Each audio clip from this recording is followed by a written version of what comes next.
It is of the greatest importance that moral claims be founded on good reasoning. When we assign moral labels to actions, systems, and ideas, we must have good reasoning to justify such assignments. The expectation of a good reason is the ultimate safeguard. Such an expectation privileges good moral claims and hinders grotesque ones. It is an expectation that we can only benefit from. Ultimately, morality is about the rational application of moral labels. Something is moral because for a good reason it is worth regarding it as such. Something is immoral because for a good reason it is worth regarding it as such. Worth is determined by rational desirability. Rational desirability describes an alignment with thoughtful consideration of and logical progression from the basis of reason, one's capacity for pain and pleasure. The expectation of a good reason is integral to rational moralizing. If morality is to serve as a tool of rational self-interest, such an expectation is utterly crucial. And morality is of massive value as such a tool. Morality is a tool for the realization of one's self-interest through rational moralizing. This tool consists of many essential components, one of which is the expectation of a good reason. This expectation is used to identify the extent to which a moral claim logically follows from the basis of reason. Such an expectation is overwhelmingly beneficial, with no negatives to speak of. It is an expectation which serves the basis of reason. It is an expectation which facilitates a rational relationship with the basis of reason, a relationship defined by thoughtful consideration of and logical progression from that basis, a relationship that every sentient being should desire.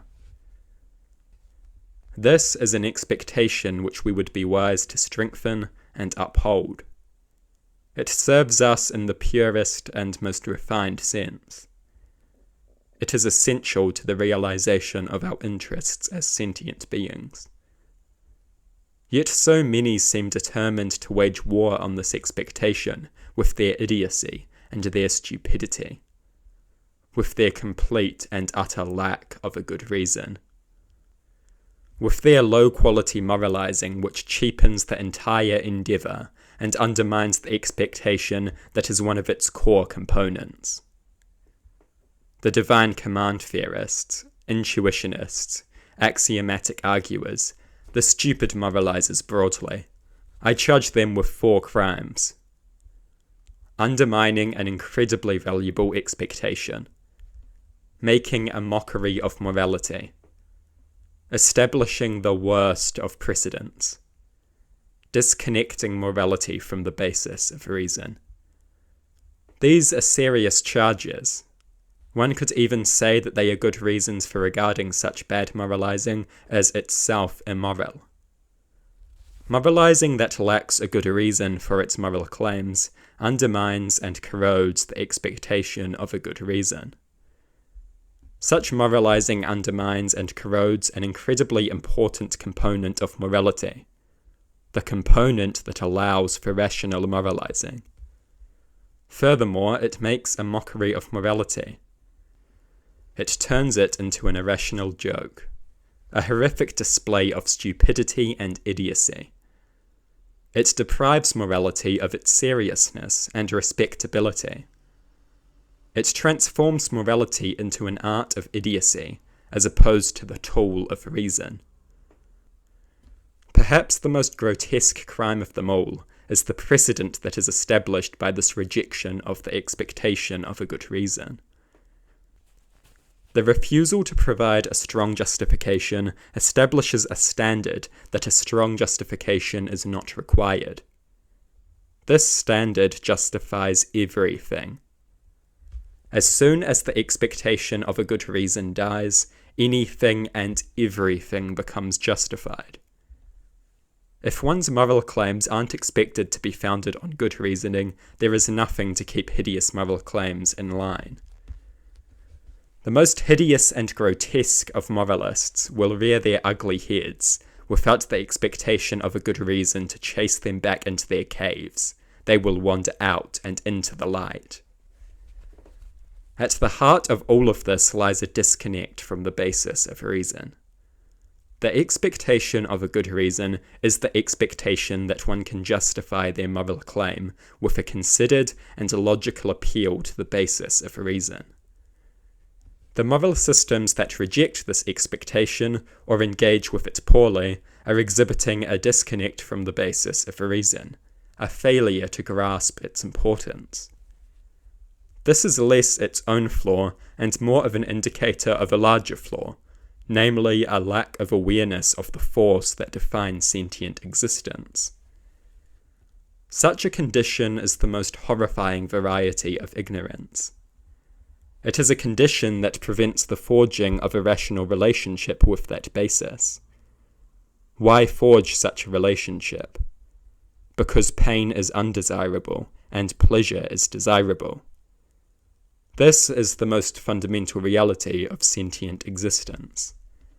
There is no truth that is more significant than this. The desirability of a rational relationship with these things naturally follows from their character. The failure to provide a good reason for one's moral claims is a failure to act in a manner that is consistent with the sentient reality. It is an indication of a stupidity that is anti-reality. It is a revolt against one's conditions. It is a revolt against one's conditions that places one in the position to be horrifically tormented by them. It is a crime against oneself. It is to deny oneself a compass that guides one towards the desirable, to the realization of one's irrational self-interest. That is exactly what reason is. To deny oneself such a tool is to wrong oneself. It is to oppose one's irrational self-interest. No philosophic force is more guilty of this than the religions and the ridiculous moralizing that appears to be integral to them. If appearances do not deceive, we should all be anti-theists. Christianity in particular has this crime integral to it. To be a rational moralist is to be an enemy of Christianity. The religions and their endless stupid moralizing represent an at times total destruction of the expectation of a good reason. They have mocked morality, undermined and corroded it, disconnected it from any serious engagement with the basis of reason, set a deadly precedent. The only good religion is one that does not moralize, one that recognizes that it has no right to moralizing. This is the realm of reason, and reason alone. It should never be played with by the hands of idiots. It should never be touched by the claws of religion. The destruction of this expectation is incredibly dangerous. And make no mistake, with the current state of affairs, this expectation is not far from destroyed. Destroyed in the name of tolerance. Tolerance for a cancerous irrationality that corrupts everything it touches.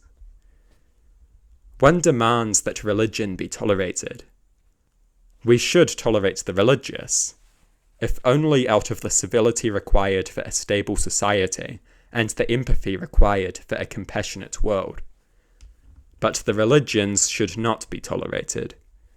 They should constantly be looking over their shoulder with immense unease, knowing that a devastating philosophic attack is an inevitability. The religions have made a mockery of morality. They have undermined and corroded the expectation of a good reason for one's moral claims. They have established a hideous precedent. Through their refusal to provide a good justification, they have justified everything. When one tolerates irrational moralizing, they have not merely justified the irrational moralists who reach conclusions identical to their own. They have justified the irrational moralists who reach conclusions so very different to their own. In justifying the outrageously irrational moralizing of the Christian liberal, they have also justified the irrational moralizing of the neo-Nazi and all its grotesque conclusions.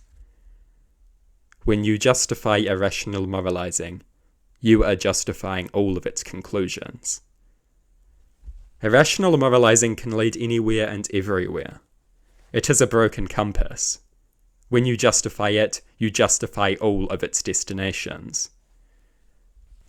The recipe cannot be separated from its outcome. Justify a recipe, and you have justified the outcome. One who is fine with irrational moralizing must also be fine with hideous moral conclusions. When you accept a means of reaching conclusions, you accept the conclusions.